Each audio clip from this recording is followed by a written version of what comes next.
Hey everyone and welcome. Let's chat about Jennifer Egan's A Visit from the Goon Squad, a Pulitzer Prize winning novel published in 2011 that reads like a mixtape of interconnected stories. We'll explore its themes of time, identity, and music industry culture. We'll also look at how Egan's experimental structure shapes our reading experience. So if you're ready to explore a book that's part rock and roll memoir, part time machine, and a whole lot of fun, let's go. Jennifer Egan is an American novelist and journalist known for pushing narrative boundaries. She's written several novels, but A Visit from the Goon Squad is her best known work. Again, it won the 2011 Pulitzer Prize for fiction.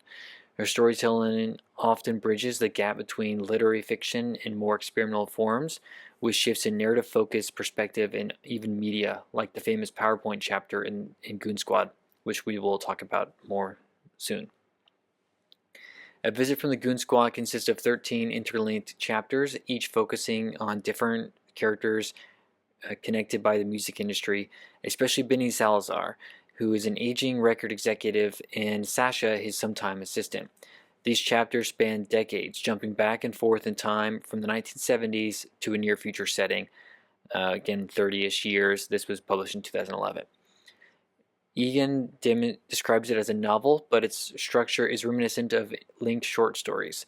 Each chapter can almost stand alone, yet together they really shine in how real the characters feel, even seeped in layers of heavy emotions, be that comedic or depressing.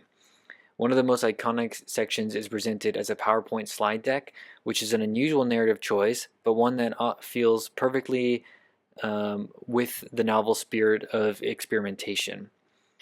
The passage of time is the idea that time has a relentless force, what Egan calls the Goon Squad. It runs through every chapter. Characters age, relationships shift, and regrets accumulate. Here's a famous quote from the novel. "Time's a goon, right? You gonna let that goon push you around?"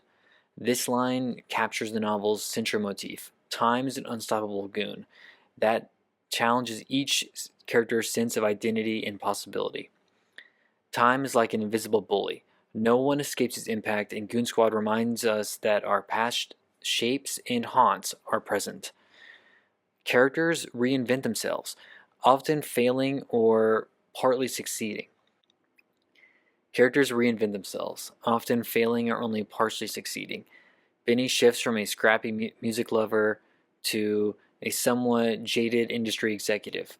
Sasha's journey from petty theft takes her to motherhood in a near future scenario.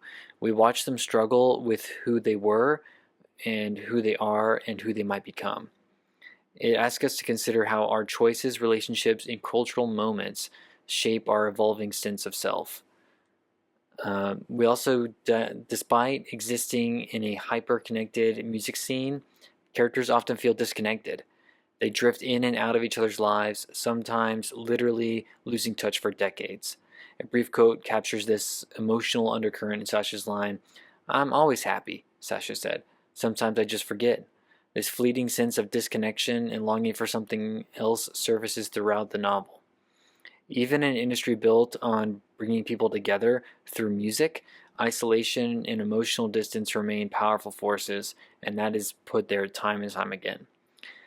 Music is a metaphor in this. Music is central, not just as a backdrop, but as a metaphor, because for how we experience memory, nostalgia, and community. Songs that once defined a moment in a character's life later become anchors of regret or longing.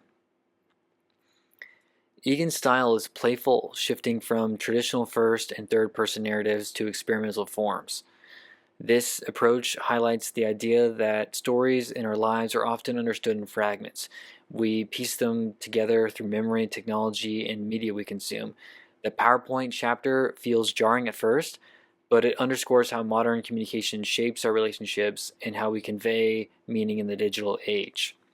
Ultimately, A Visit from the Goon Squad is a novel that challenges us to reflect on how time changes us, how music defines moments in our lives, and how fragile our personal connections can be. It's an innovative, sometimes disorienting read, but one that rewards careful attention and emotional investment. Let me leave you with this short quote. "One day, you're waiting for the sky to fall, the next, you're dazzled by the sun. It's a reminder of how quickly life can shift and how those shifts can make up the mosaic of experiences that we live through, that is the life. If you've read Goon Squad, let me know what you think. What chapters surprised you the most? If you haven't read it yet, do you find the structure intriguing or is it a little intimidating? Remember, time's a goon and we're all trying to outrun it in our own ways. Thanks for watching. Cheers.